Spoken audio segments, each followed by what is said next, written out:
Сегодня вот Международный день почерка, а врачи у нас, как известно, отличаются своими такими почерками неразборчивыми. Вы можете попробовать разобрать, что здесь написано? Нет, я сколько не пытаюсь, хожу довольно-таки часто на лечение в поликлинике, но ничего не могу понять. Туда, чтобы их прочитать, надо или китайцы, или японцы кого-то приглашать из них. Вот. Или, может, сирийца. Вот. Бесполезно, нельзя, надо запретить как-то это дело делать. Вот. Чтобы писали, разобрать можно было. Задание вроде бы да. Вот это первое. А больше не могу. Да, это серьезный подход к делу. А вы вообще понимаете, что вам в карточке пишут? Это даже лучше туда не смотреть. Заднее.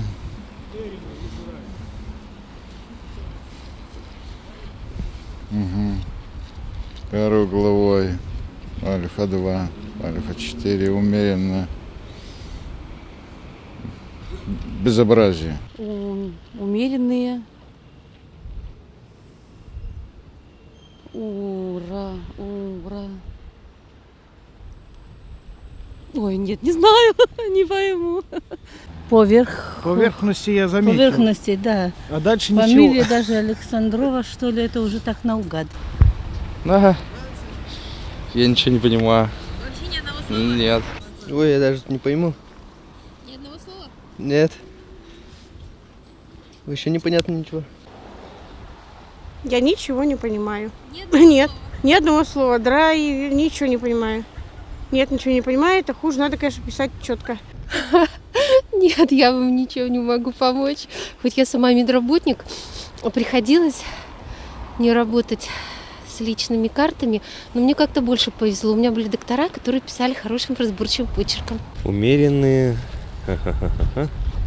Непонятно. Очень сложно определить. Задние, нижние. Умеренные. Это невозможно разобрать.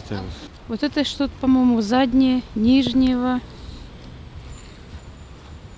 Вот это не понимаю. Умеренное. Умеренные, по-моему. Клинические, что ли?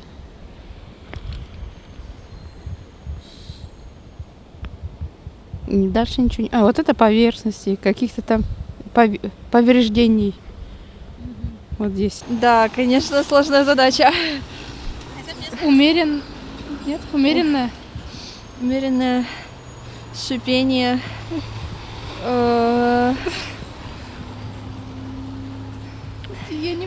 Я не понимаю. Здесь не поверхностей, Да, поверхностей. а здесь я не знаю. Я больше ничего не понимаю. Нет.